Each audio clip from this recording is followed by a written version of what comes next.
자, 오늘 1부에서는 야권 단일화의 한 축인 안철수 후보 측 입장을 들어봤고요. 2부에서는 여권 단일화의 한 축인 김진애 후보를 만나볼 차례입니다.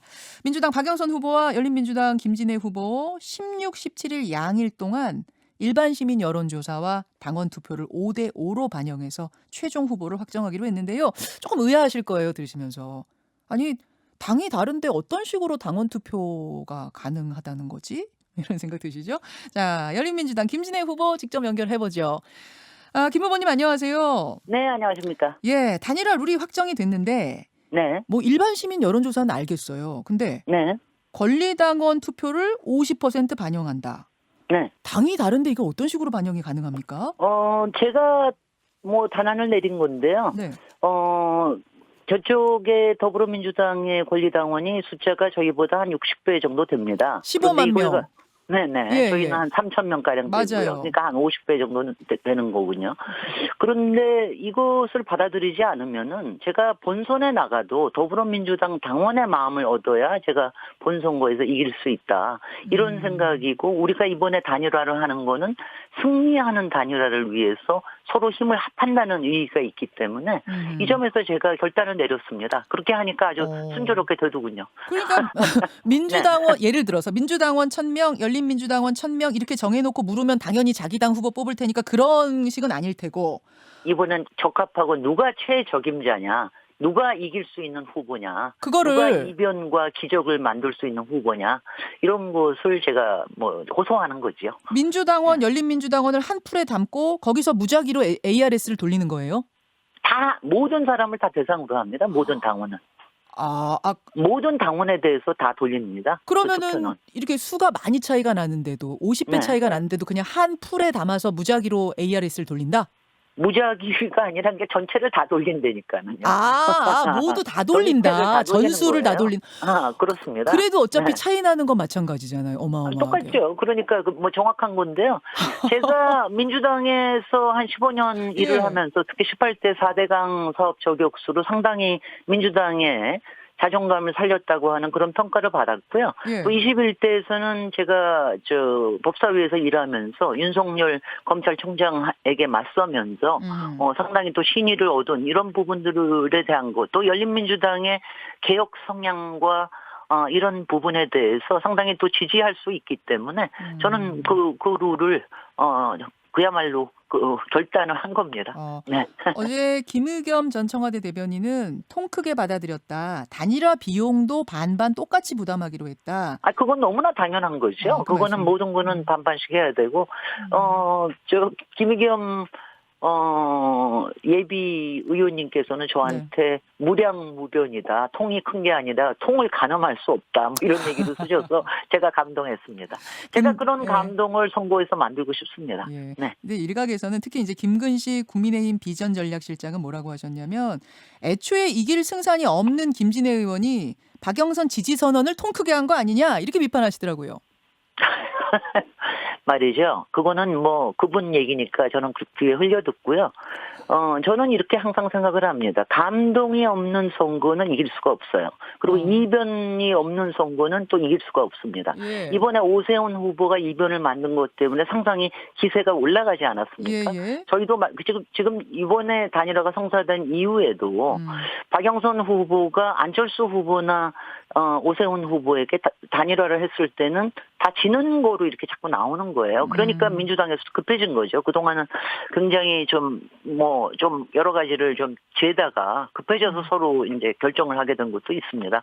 그래서 저는 제가 이런 감동과 이변을 만들지 않고는 제가 본선거에서 이길 수가 없다. 그러니까 지금 제가 생각하기에는 박영선 후보로 갔다가는 안전하게 패할 수 있는 선거가 될 수 있다. 이런 부분이 제가 오히려 더 걱정이 되게, 제가 왜 의원직 사퇴까지 했겠습니까? 의원직 사퇴를 한 거는 그만큼 두 가지입니다. 제가 최적임 이번에 1년 3개월짜리 서울시장으로서 문재인 정부의 부동산 정책 이 부분을 안착시키고 대선에 기여할 수 있는 후보라는 거 하나. 또 하나는 이렇게 모든 기득권을 던지고 임하는 모습을 보여야 감동과 이변이 생길 수 있다라고 하는 이 희망을 서울 시민과 또 우리 더불어민주당, 열린민주당 당원들께 드리고 싶었습니다. 알겠습니다. 김진애 네. 후보로 단일화되면 그건 이변이고 감동의 드라마고 이 말씀이시고 박영선 후보로 단일화되면은 그냥 무난하게 지는 길이다 이렇게 보세요.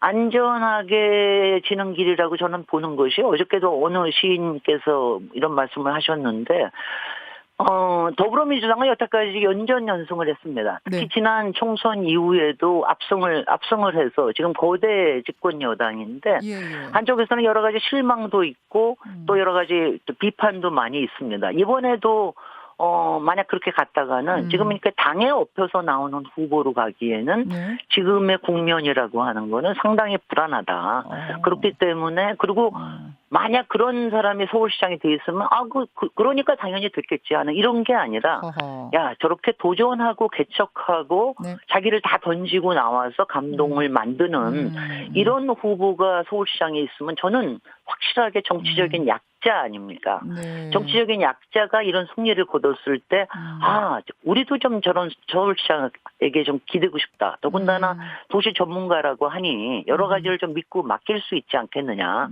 뭐 이런 생각을 희망을 드릴 수 있을 것 같아서 그러면 대선에서도 더 이길 수 있는 이런 가능성이 생긴다. 이런 생각을 하고 있습니다. 지금 이제 도시 전문가라는 말씀하셨어요. 그래서 네. 여쭙습니다. 지금 보궐선거 앞두고 가장 뜨거운 현안이 LH 문제가 됐습니다. 그렇습니다. LH 직원들 투기 제보로 시작된 것이 지금 시의원 가족, 구의원 가족, 시청 공무원들, 심지어 국회의원 가족까지 의혹이 하나둘 늘어나는 상황. 네네. 어디까지 퍼졌을 거라고 보세요? 저는 상당히 만연하고 있을 거라고 생각을 합니다. 제가 지난해에 그 박덕흠 의원 사건이 생겼을 때 지방계약법에서 수의계약을 완전히 금지하자라고 하는 공직자에 대해서는 친인척까지 이런 거를 제가 발의를 했는데요. 네. 이런 것이 이제 지금 요새가 금권 정치라는 거거든요. 돈과 권력이 이렇게 결합이 되는. 그래서 내부 정보로 인해서 여러 가지 이익을 얻으려고 하는. 어떤 때는 큰 이익도 아니고 요번에 보면은 정말 교묘하고도 정말 제가 표현하면은 찌질한 방식으로 이 보상액을 노리는 거 아닙니까? 예, 예. 이런 것까지 만연한다라고 하는 거는 지금 그만큼 이른바 도덕적인 해이가 상당히 심하다. 그리고 이거를 바로잡지 않으면 앞으로 갈 수가 없다. 저는 제가 비읍자 돌림병 싫어한다는 말씀을 드렸죠. 부정부패, 비위, 부실, 비리 이런 것들을 바로잡는 국회에서의 제도 개혁과 그리고 각 공기업과 모든 사람 부동산 거래가 있거나 모든 주식 거래가 있거나 이런 때 신고하게끔 하는 이런 것들 절대로 필요합니다. 그게 실제 제도화가 가능하겠는가? 사유재산인데 결국 현실적으로 좀 어렵지 않겠는가? 뭐 공직사회 반발도 상당할 거다 얘기가 나오는데 어떻게 생각하세요? 그런 반발 다 생각했다가는 세상이 투명해지지 않습니다. 세상이 깨끗해지지 않습니다. 세상이 공직자들을 믿지 않습니다. 그러면은 한국 사회는 앞으로 나갈 수가 없습니다. 그 변창흠 국토부 장관, 네. LH의 직전 사장이었던 변창흠 장관이 결국은 이 상황에 대해 책임지고 물러나야 되진 않겠는가라는 경질론이 정치권에서 솔솔 나옵니다. 어떻게 보십니까? 네, 일부 저는 이제 그런 걸 보고 저는 이제 일부 야당에서 얘기를 하는데 야당의 내부에서도 이런 얘기를 하시는 분들도 있어요. 이분이 SH나 LH의 내부 구조를 잘 아는 사람이고 그리고 이제 이분 자체가 그렇게 부패 혐의라든가 뭐 상당한 청렴한 이미지가 있고 하니까 오히려 제대로 조사해서 만약 문제가 있으면 본인이 나가야 되고요. 제대로 해서 할 수 있는 거에는 오히려 이 사람이 해야 되는 거 아니냐 이런 의견도 상당히 있습니다. 저는요. 만약 여당이 그런 식으로 그러니까 여당의 지금 더불어민주당의 문제가요. 뭘 하면은 뭐든지 이렇게 조금씩 꼬리 자르기로 하려고. 그러니까 그거는 야당 국힘당에서나 그렇게 꼬리 자르 박덕흠 전봉준 이렇게 전봉민 이렇게 꼬리 자르게 하려는데 여당에서 그런 꼬리 자르게 하려는 게 아니라 책임 의식을 가지고 일을 해야 되는 게 저는 중요하다고 생각을 합니다. 그러면 지금 양이원영 의원 같은 분 어머님이 전국 9개 지역에 쪼개기 방식으로 땅을 산 게 드러났는데 네. 양이원영 의원은 모르셨다 그러거든요. 이 경우는 어떻게 처리해야 된다고 보세요? 그거 얘기하시기 전에 오세훈 서울시장 후보나 얘기하시죠. 오세훈 서울시장 후보. 본인이 서울시장에 있으면서 본인의 처가가 갖고 있는 땅에 대해서 그 모금자 주택지구로 지정을 하고 그걸 36억을 보상을 받은 이런 거를 지금 문제 삼을 자, 왜 지금 바깥에 예. 있는 얘기를 하십니까? 여권 얘기를 그 얘기를 해야 하셨으니까 됩니다. 그걸 이제 먼저 묻고 그 이야기도 네. 물으려고 했습니다. 두 사람을 네. 다 얘기해 주시죠, 그럼. 저는 왜냐면 저는요. 예. 제가 지금 양이 원형에 대해서는 제가 지금 잘 모릅니다. 뭐가 어떻게 됐는지. 그러세요? 근데 이거는 제도가 만들어지면 하는 거고요. 네. 지금은 가장 문제가 되는 거는 서울시장 후보에 대한 거니까 오세훈 시장에 대해서는 명확하게 그게 드러났기 때문에 그 부분에 대해서는 본인도 해명하고 예. 이것이 과연 서울시장도 가장 높은 공직자 아닙니까? 예, 예. 이런 게 할 수 있느냐 이런 부분을 제기를 해야 된다고 생각을 합니다. 알겠습니다. 그리고 제가 오세훈 시장에 대해서는 이 부분 이런 개인적인 이른바 부적절한 행위뿐만이 아니라 제가 김현정 우리 앵커님하고 한번 7년 전에 한번 인터뷰를 한 적이 있는데요. 네네. 오세훈 시장은 용산 개발의 재앙, 용산 개발의 부도를 만들어낸 그런 무책임한 서울시장이었습니다. 그런 부분에 대해서 정책적인 부분에 대해서 문제가 있는 부분, 그 다음에 무상급식에 대해서 무책임한 시장뿐만이 아니라 네. 중간에 직을 던지고 나간 서울시장이 이제 와서 이런 얘기를 다시 시장을 하겠다고 나오는 네. 이런 부분에 대해서 저는 더 문제 제기를 하고 싶습니다. 알겠습니다. 변창문 장관 경질로 나오는 거에 대해서는 오히려 책임지고 이 문제 털어야 될 책임이 있다 이렇게 보시는 거고요. 저는 그렇게 봅니다. 알겠습니다. 자, 여기까지 오늘 말씀 듣고 또 뭐 선거 진행되면서 인터뷰 나누도록 하죠. 고맙습니다. 네, 고맙습니다. 열린민주당 김진애 서울시장 후보였습니다. 김현정의 뉴스쇼는 청취자 여러분의 참여로 이루어집니다. 트위터, 페이스북, 레인보우 게시판, 그리고 단문 50원, 장문 100원의 유료 문자 샵 1212, 우물정 1212 통해 참여하실 수 있습니다. 김현정의 뉴스쇼, 여러분과 함께 만듭니다.